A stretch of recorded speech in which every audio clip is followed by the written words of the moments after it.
কৃষ্ণের কবি বিশ্বকবি রবীন্দ্রনাথ ঠাকুর।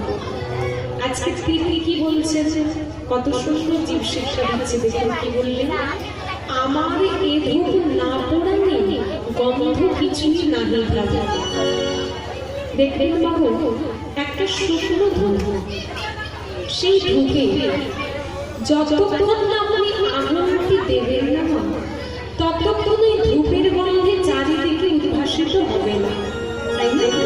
যখনই আপনি একটু আগুন দিয়ে দিলেন সঙ্গে সঙ্গে ধূপের গন্ধে চারিদিকে মাথায় দিল। তেমনি আমাদের এই দেহরূপে ধূপে যতক্ষণ না ভগবান কৃষ্ণচন্দ্র দুঃখের আগুনটা জ্বালিয়ে দেবে ততক্ষণ আমরা তাকে কেউ চিনতে পারব না। নিজেদের ক্ষেত্রে একবার লক্ষ্য করে দেখুন, সুখের সময় একবারও কি বন্ধুদের কাছে গিয়ে বসে বলি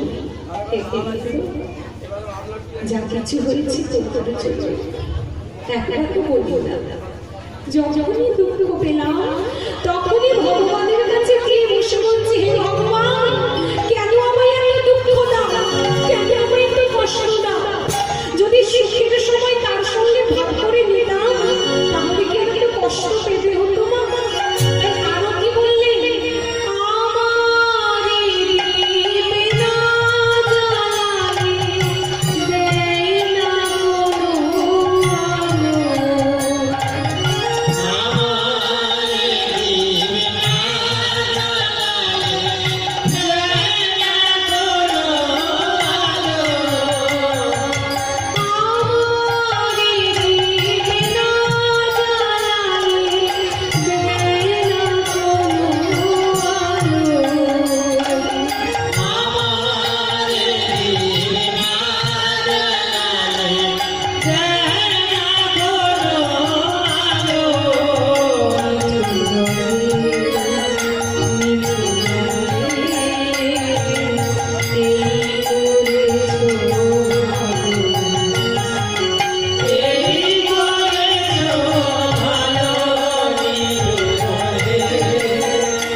কৃষ্ণচন্দ্রের চরণ প্রান্তে দাঁড়িয়ে রয়েছে কৃষ্ণ। এতদিন পরে আমি বুঝতে পেরেছি আমার ভুলটা কোথায় ছিল।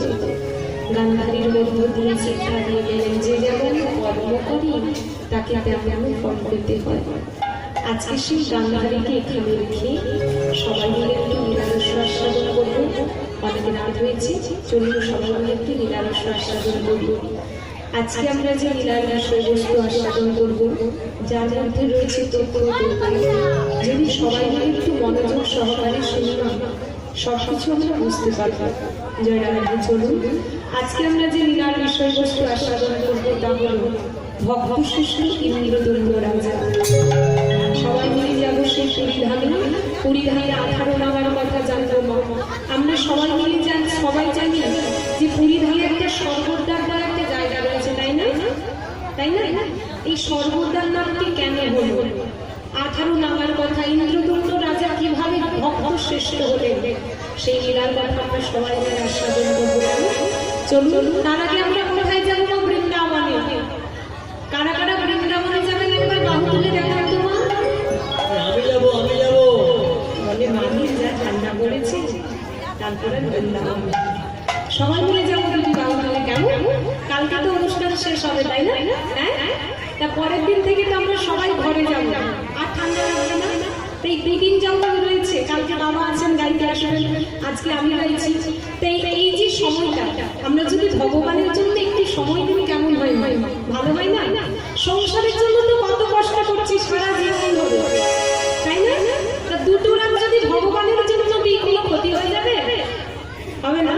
চলুন সবাই মিলে যাই বৃন্দাবনে। সবাই যাবে দুটি বাহু তুলে। দেখি সবাই মিলে একবার দুটি বাহু তুলুন। দুটি বাহু তোলা মানে কি আমি বলে গিয়েছিলাম, ভুলে গেছেন?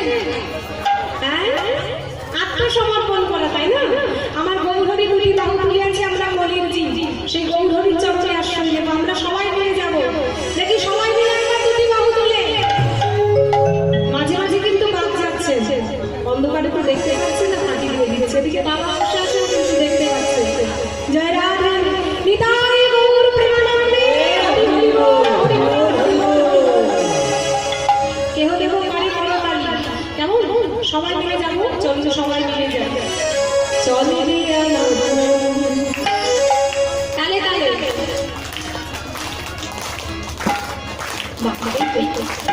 চলে রে আমার মন, মধুর প্রেমে লাগান, যমুনার ধারে ধারে তোমারে চলে রে আমার মন, মধুর প্রেমে লাগান, যমুনার ধারে ধারে তোমারে চলে রে আমার মন, মধুর প্রেমে লাগান, যমুনার ধারে ধারে তোমারে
একটুকু প্রসাদের জন্য হরে কৃষ্ণ বলবে, তবেই বাবা প্রসাদ দেওয়া হবে, তাই না?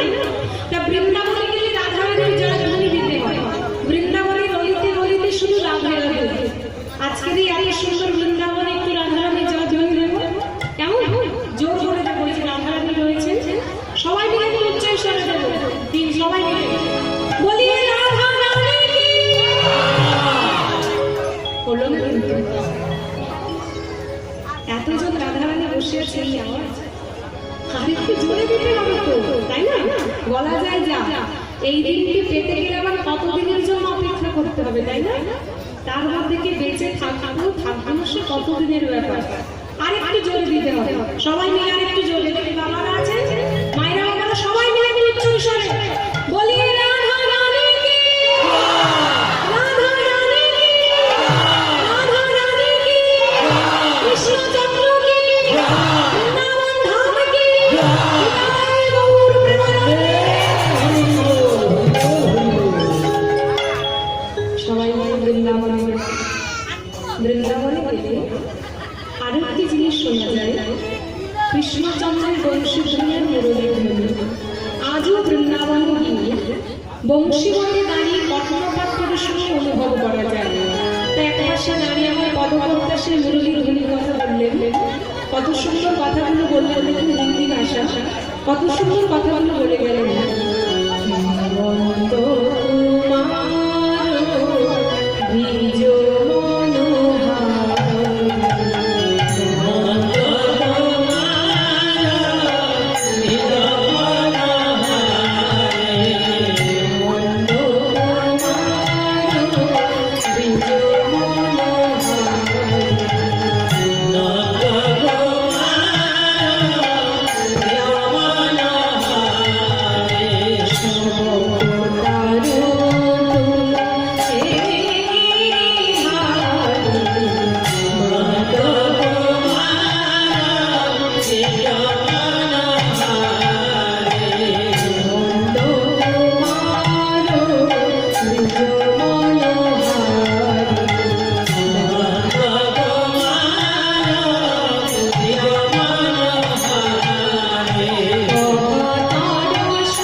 করি, রাধারানীর চরণ দর্শন করি। চলছে সবাই মিলে আজকে ছোট্ট করে লীলাদর্শন স্মরণ করি। জয় রাধে, জয় রাধেকৃষ্ণ। লীলাতে যাওয়ার আগে একটা কথা জিজ্ঞাসা করবো, মা আপনারা পুরীধামে গিয়েছেন? জগন্নাথ দেবকে দেখে এসেছেন? দেখেছেন? কারা কারা দেখেছেন একটু বাবু তুলে দেখান তো। অনেকেই দেখেছেন। দেখতে কেমন জগন্নাথ দেবকে? দেখতে কেমন? হাত নেই পা নেই, তাই না? আমাদের মতো হয়তো হাত নেই পা নেই, চোখগুলো বড় বড়, ঠুটো জগন্নাথ দেখলে ভয় করে। গভীর রাত্রিবেলায় যখন মূর্তিগুলো দেখি আমরা খুব ভয় ভয় করে, তাই না? আজকে গৌরহরি জগন্নাথ দর্শন করছে। জগন্নাথ দর্শন করতে করতে বলে বলে, প্রভু তুমি এইভাবে এলে কেন? তোমার হাত নেই পা নেই, চোখগুলো বড় বড়, এভাবে তুমি ধরাধামে অবতীর্ণ হলে কেন? তাছাড়া প্রভু তুমি একা আসো, তোমার সঙ্গে রয়েছে তোমার দাদা বলরাম, ভগিনী সুভদ্রা, তাদেরও সেই একই অবস্থা, হাত নেই পা নেই, চোখগুলো বড় বড়। প্রভু তুমি এইভাবে এলে কেন? তাছাড়া প্রভু সবাই জানে তোমার মূর্তি কাঠের বানানো, কিন্তু কি কাঠের মূর্তি তা তো জানে না। গৌরহরি বলেছেন, প্রভু সবাই না জানলেও আমি জানি তোমার মূর্তি বানানো হয়েছে দারুণ হয়ে। প্রভু তোমার মনে নেই জরাবেদ তোমাকে তীর নিক্ষেপ করেছিল, তুমি ছিলে গাছের ডালে, আর ওই গাছের ডাল থেকে যেই না তীর নিক্ষেপ করলো, দেহটা জলের মধ্যে পড়ে গেল। জলের উপরে ভাসতে ভাসতে ওই দেহটা কাঠ হয়ে গেল, আর ওই কাঠের গায়ে অঙ্কন হলো শঙ্খচক্র গদা পদ্ম, আর ওই কাঠটির নাম হলো দারু ব্রহ্ম। সেই দারু ব্রহ্ম হতে জগন্নাথ দেবের মূর্তি বানানো হয়েছে। তাহলে আমরা সবাই জানতে পারলাম যে দারু ব্রহ্ম হতেই জগন্নাথ, দারু ব্রহ্ম হতেই জগন্নাথের মূর্তি বানানো হয়েছে। এখানে একটা প্রশ্ন এসে গেল, অনাদির আদি গোবিন্দ সর্বকারণের কারণ, সর্ব উত্তম লীলা, এই নরলীলা প্রকাশ করতে এসে তারই চিন্ময় অপ্রাকৃতিক লীলা ধামে জরাবেদের হাতে লীলাটাকে অবসান করলেন কেন? নিজের ধর্ম নিজেই চূর্ণ করেছেন, তাই তার নাম হয়েছিল দর্পহারী মধুসূদন। আপনি আচরি ধর্ম অন্যের শেখায়, আপনি না করিয়ে ধর্ম শেখানো না যায়। ভগবান নিজে আগে আচরণ করেছে, তারপর কলির জীবকে শিক্ষা দিয়ে গেছে। প্রভু তোমার মনে নেই, তুমি ভুলে গেলে সেই ত্রেতা যুগের কথা, তুমি ভুলে গেলে যেদিন সীতা দেবী হরণ হয়ে গিয়েছিল, তুমি হাসিটা হাসিটা বলে কেঁদে বেরিয়েছিলে, আর কি করেছিলে গো?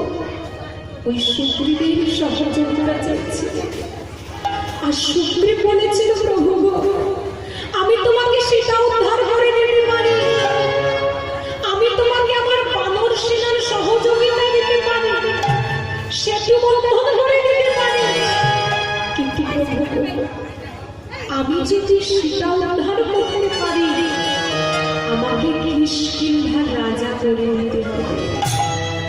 কেন যাবো?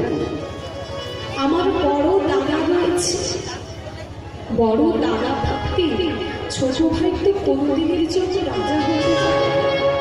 তাই তুমি যদি কৃপা করো, আমি কিষ্কিন্ধার রাজা হতে পারবো, তুমি আমায় আশীর্বাদ করো। ভগবান বলেছেন, সুগ্রীব তোমাদের দুই ভাইয়ের মধ্যে যুদ্ধ শুরু করো, আজকের যুদ্ধে যে জিতবে সেই হবে এই রাজ্যের রাজা। ভগবানের আদেশ মতো না, বালি এবং সুগ্রীব কি করল? যুদ্ধ শুরু করলো, বড় যুদ্ধ। যুদ্ধ চলছে, যুদ্ধের শেষ মুহূর্তে তুমি গাছের আড়াল থেকে দেখছো আজকের যুদ্ধে সুগ্রীব হেরে যাচ্ছে, আজকের যুদ্ধে যদি সুগ্রীব হেরে যায়, আমি মানব সেনার সহযোগিতা পাবো না, আমি সীতা উদ্ধার করতে পারবো না, সেতু বন্ধন হবে না। তাই তুমি কি করলে প্রভু? ওই গাছের আড়াল থেকে বালিকে তীর নিক্ষেপ করলে, আর বালির পুত্র অঙ্গদ ছুটে এসে প্রভুর চরণ দুটি জড়িয়ে ধরে বলল, প্রভু এ তুমি কি করলে প্রভু? আজকে নিজের স্বার্থ সিদ্ধির জন্য তুমি আমার পিতাকে এভাবে তীর নিক্ষেপ করে বধ করে ফেললে। বলো প্রভু বলো, কি এমন অন্যায় করেছিল আমার পিতা তোমার চরণে যে তুমি তাকে এভাবে তীর নিক্ষেপ করে বধ করলে? ভগবান বলে উঠলেন, কি অঙ্গ আমি ভুল করেছি, নিজস্ব স্বার্থ সিদ্ধির জন্য আমি তোর পিতাকে বধ করে ফেলেছি। তবে সুনন্দ, আজকে আমি তোকে কথা দিচ্ছি, তুই আমার কাছে যা যা বড় চাইবি আমি তোকে তাই তাই দেব। প্রভু সত্যি সত্যি তুই আমায় বর দেবে? হ্যাঁ, আমি তোকে বর দেব। বলতে কি চাস প্রভু? অনেকদিন পর তোমার চরণ দুটি পেয়েছি, চরণ দুটি একবার স্পর্শ করতে দাও। চরণ দুটি বক্ষ মাঝে জড়িয়ে ধরে বলে প্রভু, ও হৃদয়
বল না, তুই আমার কাছে কি বল চাস?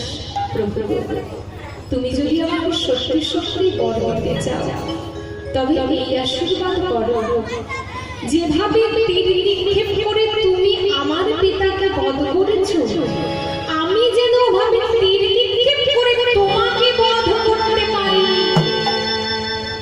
ভগবান বললেন তথাস্তু। অন্যায় করেছিলেন যিনি, শাস্তিটাও দিলেন তিনি। ভগবান বলে ছাড়ছুটি নাই করো। আমরা ভাবলাম আমরা করে উচিত, আমাদের বেলায় এক নিয়ম, ভগবানের বেলায় আরেক নিয়ম। এটা কিন্তু ঠিক সিদ্ধান্ত নয়। সংবিধানে একটাই, পাপ করলে প্রায়শ্চিত্ত করতেই হবে, অন্যায় করলে সাজা তাকে পেতেই হবে। আমি তোকে আশীর্বাদ করছি, তুই আমাকে ওভাবেই তীর নিক্ষেপ করে বধ করবি। তবে শোন, এই জগতে তুই আমাকে তীর নিক্ষেপ করে বধ করতে পারবি না। কেন জানিস? এই জগতে আমি নিজ ইচ্ছায় মৃত্যুবরণ করব। আরো বলছি শোন, যেদিন আমি কাপড় যুগে আসবো বৃন্দাবনের মাটিতে মাধুর্যের লীলাপ্রকাশ করতে, সেই দিন তোর মনের বাসনা পূর্ণ হবে। আর বৃন্দাবন লীলা অবসানকালে আমি তোর জন্য গাছের ডালে অপেক্ষা করে থাকবো। তাই যেদিন ভগবান কৃষ্ণচন্দ্র লীলা অবসানকালে গাছের ডালে বসে আছে, কেমন ভগবান দেখুন মা, আমরা মৃত্যু সম্পর্কে কত কষ্ট পাই, তাই না? সংসারের জন্য কত চিন্তা করি, কত কষ্ট পাই, কিন্তু আজকে ভগবান তার মৃত্যু হবে জানা সত্ত্বেও গাছের ডালে বসে আছে। গাছের ডালে বসে আছে, জরা ব্যাধির জন্য অপেক্ষা করছে। কখন জরা ব্যাধি আসবে গাছের ডালে বসে আছে ভগবান। জরা ব্যাধি তিনি আসছে হাতে করে, এসে দাঁড়িয়েছে গাছের তলায়, চরণের দিকে তাকিয়ে আছে প্রভু। যে চরণ পাওয়ার জন্য মুনি ঋষি যোগী কত তপস্যা করে, কত ধ্যান করে, আমি সেই ভগবানকে তীর নিক্ষেপ করব। তুমি আমার আশীর্বাদ করো প্রভু, একটি কৃপা করো প্রভু। জরাবের বলুন প্রভু, আধার অপার আধার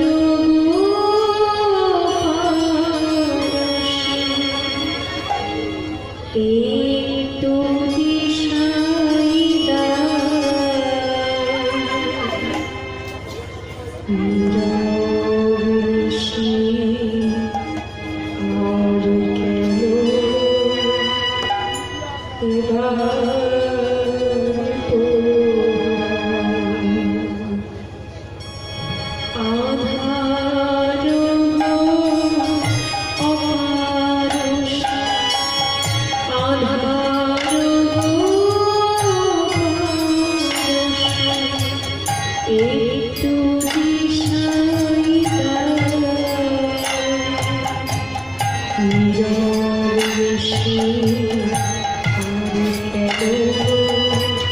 এবার